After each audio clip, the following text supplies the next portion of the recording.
muganda wange ali ku Simon TV njagala kuwagaliwo katikati batutegekedde awantu wano wanene bulungi wayinza okutumala era waliwo tents nyingi nnyo n'entebe nyingi so si wabi okutwaliza ate nga wakyalinako space ogiraba space eyo simbi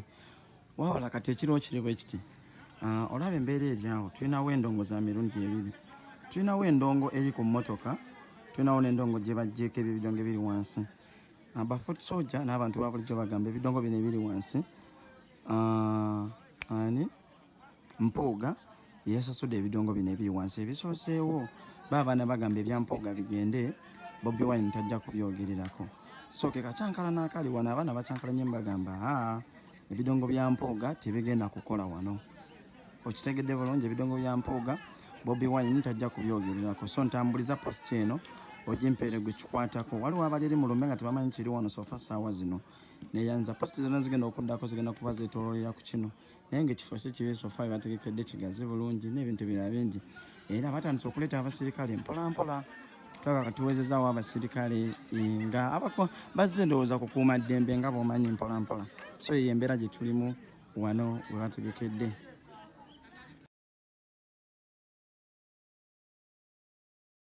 lowooza ebadde ereese obuzibu mu kitundu ku sayidi eri be basajja ba Mpuuga abali ku sayidi eno ku kisaawa wagazi wano ye sayidi ya president Kyagulanyi waali ne ttiimu y'abannabyabufuzi naye eri abantu ba Muswaba ndaba obutebe bwonna saaligambye nti bukalu nawe weerabira n'amaaso go nga bw'olaba so abantu ndowooza tuteekwa okuba nga tutandise okulaba ndaba Samuel Lubega Mukaaku ndaba muganda wange mu kuziika nno omufaali eno naye bali balemedde eri mu kisaawe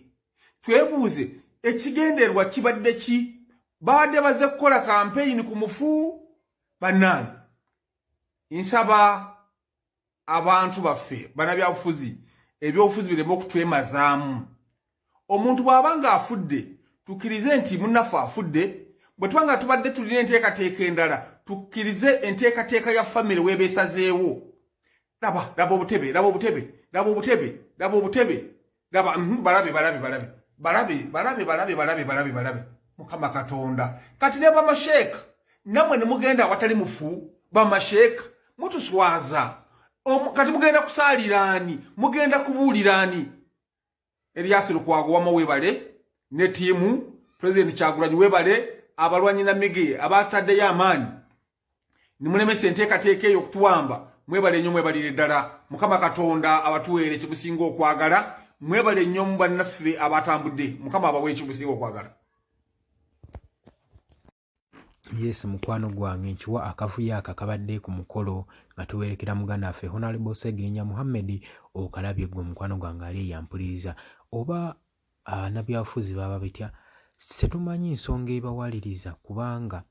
nga mukadde ak'okunyolwa ate bo mwe baagala okumatiriza akalulu kaabwe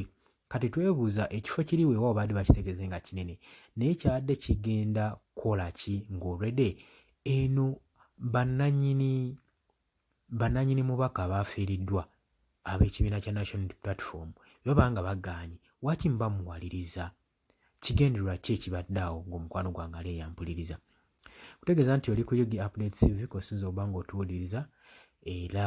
weebale nnyo okubeerako gwatanatubanga otweyungako kiri wansi waliwo ekigambo subscribe kikoneko ojja kuba osobola bulungi nnyo otweyungako ddala mukwano gwange ali eyo naye nga mbakulisaayo nnyo mukuliko eyo mukwerekera muganda waffe Honorable Muhammad Segirinya muzze bangi mumwolekedde bangi mumalaze okwagala mumulaze nti byakoleredde ne bakuyita kale byakoleredde nnyo n'okwewaayo nti tebigenda kumala gafa busa musigadde mugenda kubanga mbirwanyirira bisigale nga Segirinya ali mulamu